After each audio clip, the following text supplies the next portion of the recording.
Mais je parle concret, je parle souvent des femmes, des familles, des enfants. J'ai beaucoup d'admiration pour les mamans. Et j'en avais rencontré à Seuzalte au mois d'octobre dernier. Oh, elle m'avait à un moment, ils ont fait leur guerre aussi. Non, mais je sais bien. Madame la ministre, excusez-moi, on va commencer l'article de Normandie. Vous êtes venu en nombre aujourd'hui. Ce qu'on vous demande, nos parents disparaissent, il ne reste plus beaucoup. Les délais, nous les jeunes, vers les 82 ans, voilà. Les délais, madame. Vas-y, Ismaël.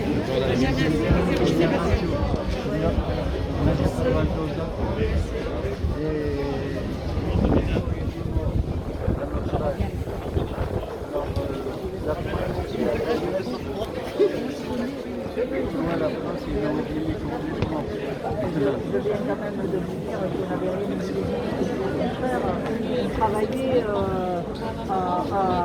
on est en train de faire. Qu'est-ce qu'on a rajouté? Nous, on a laissé la famille, on a laissé la terre, on a laissé la famille. Quand je vois pas ma mère, ça coûte combien? Je ne l'ai jamais vu depuis les morts. Madame la ministre, moi j'ai perdu 4 membres de ma famille égorgés pour la France. Je suis une orpheline de guerre. Je vous ai interpellé en 2017. J'ai interpellé le président de la République. Je voudrais savoir où est-ce que ça en est. Cette histoire, il faut en finir, Madame la ministre. Nos anciens, ils partent. La deuxième génération part. Qu'est-ce qu'on a? Dites-moi, Madame la ministre, qu'est-ce que vous allez nous donner? Qu'est-ce que nous donne la France? Nos parents, ils étaient... Moi, j'ai perdu mon père. Madame la ministre, vous savez que c'est dur de perdre une membre de la famille. Et ma mère, elle a souffert. On a été des orphelins. Qu'est-ce que vous voulez, Madame la ministre? On a tout donné, on a tout donné. Il en a marre, je ne sors plus. Madame la ministre, ça suffit. Je vois les anciens, ils sont malades. Il n'arrive pas. Madame. S'il vous plaît, Madame la ministre, aidez ces anciens. Ils partent. On fait cet honneur pour la France. Vive la République et vive la France. Je suis fière de mon pays. Voilà. Je protège mon pays. Je protège sur tous les points, je protège mon pays. Mais ce que je veux, c'est une reconnaissance pour mes anciens. Madame la ministre, s'il vous plaît. La reconnaissance. On continue d'y travailler, mais on l'a déjà quand même. Oui, mais nos parents, ils sont partis, nos parents. Ils sont plus là, nos parents. La réparation. Encore là, faites-le pendant qu'ils sont encore là. On en a encore quelques-uns, Madame la ministre. Non, mais qu'est-ce que vous attendez comme reconnaissance? La réparation, la réparation. Loi de réparation, madame. Madame la ministre, Qu'est-ce que vous si appelez je peux, réparation? Madame la ministre, je vais vous répondre à la réparation. Madame la ministre, attends, Madame, Madame la ministre, je vous ai interpellé, excusez-moi, je vous ai interpellé le 27 septembre 2019. J'appelle. Suite à la décision de justice qui a été rendue le 3 octobre, le président de la République devait s'engager dans une grande déclaration. Vous m'avez dit, il y avait les gilets jaunes, nous avons été patients. Madame, aujourd'hui, nous demandons au président de la République pourquoi la déclaration, on est en 2020, nous attendons toujours la déclaration du chef de l'État, Emmanuel Macron. Aujourd'hui, je tiens à vous interpeller que le dossier Arki se trouve sur le bureau de la Cour européenne des droits de l'homme. Aujourd'hui, nous demandons au président de la République qu'est-ce qu'il compte faire par rapport à cette décision qui sera rendue par la Cour européenne des droits de l'homme. Ensuite, la réparation, ça suffit. Ce que nous voulons aujourd'hui, c'est une réparation financière des préjudices moraux subis et des biens spoliés. Ensuite, oui, monsieur Lucas, je vous ai rencontré dans ce sens-là. J'attends toujours un retour de votre part. Pas pourquoi vous parlez fort. Parce que Je ne suis pas sûre. Parce que pour être bien entendu, madame, Il y a des caméras. je regarde très haut. Aujourd'hui, pourquoi le dossier Arki se retrouve à la Cour européenne des droits de l'homme? C'est qu'il y a une raison. L'État doit répondre de ce qu'elle a fait subir au Arki en 62. Et jusqu'à aujourd'hui, nous attendons plus de reconnaissance sans loi de réparation. Les reconnaissances, c'est bien. La réparation, c'est mieux. nous abandonner. Soyons sérieux. C'est qu'à prison, on a des porte-à-porte de prison, les guerres, madame la ministre.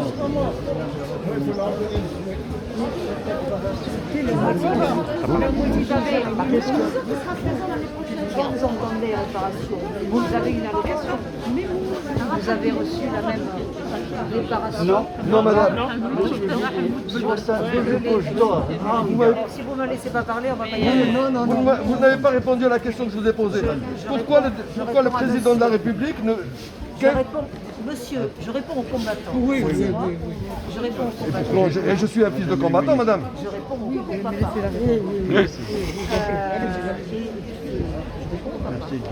Et je veux dire simplement que tout ce que j'ai dit dans le discours, ce n'est pas du vent. C'est vraiment, voilà, l'État français a, par ses plus hautes autorités, reconnu. C'est pas de la réparation. Il a été mis en place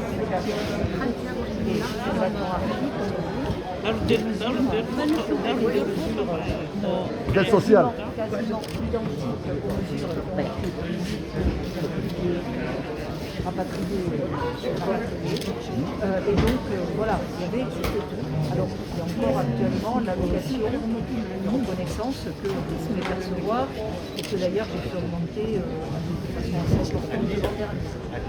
Je veux dire, on n'a pas laissé tomber, et on ne nous a pas laissé tomber.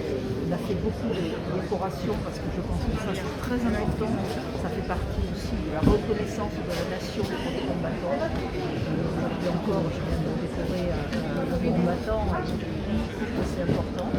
Et donc voilà, et ensuite, bien entendu, pour les enfants, j'ai voulu créer un fonds social, c'est-à-dire un fonds pour aider ceux qui étaient... C'est bien un fonds social, c'est des mesures d'ordre social. Et pourquoi vous opposez la prescription quadriennale aux enfants de harkis qui déposent des recours devant les tribunaux? Vous avez dit au Conseil d'État... Vous refusez la réparation aux enfants de harkis qui sont devant les tribunaux.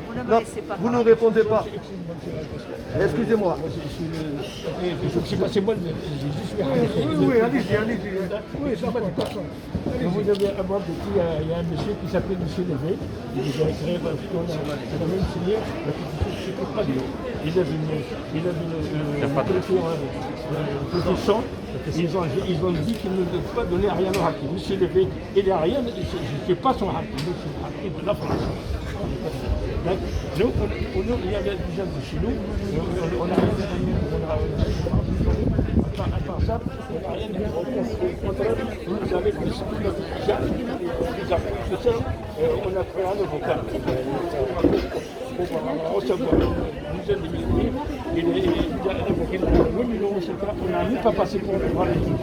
Ils ont fait ça, c'est ce qui passe.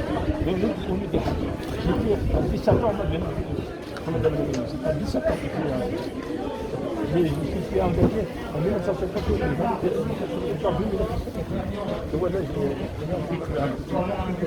suis pas tout ici.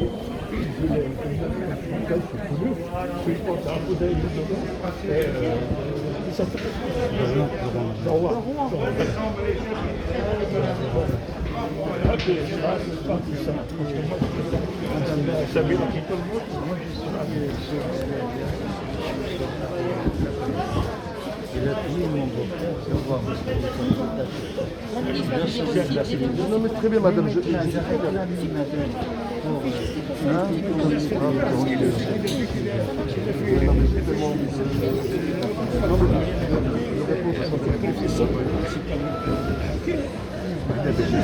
alors il me l'a dit, il m'a envoyé un dossier. Attention, ça va basculer, on n'est pas faire madame.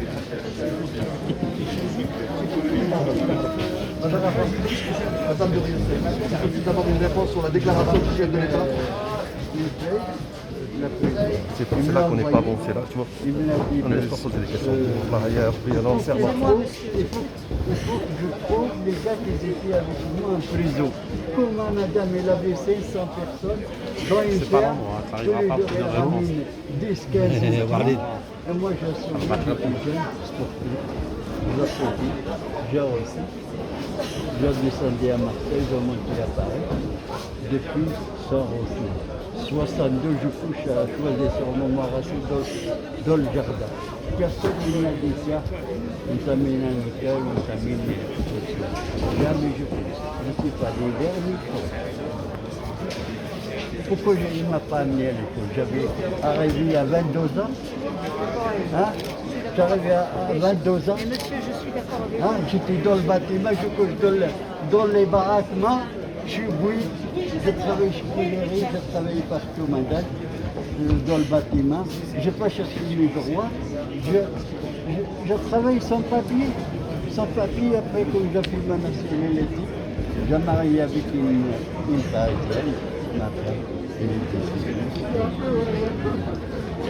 Et après, Madame, pour la réparation. il me dit pour ramener les témoins. Les témoins, je vais chercher moi à Lyon, ou je ne sais pas où ils sont, avec 500 personnes de prison, tous les jours ils gorgent les gens. Oui, bien sûr. Et Madame la Ministre, la libre circulation, s'il vous plaît, où sont on est? Madame, Non, moi,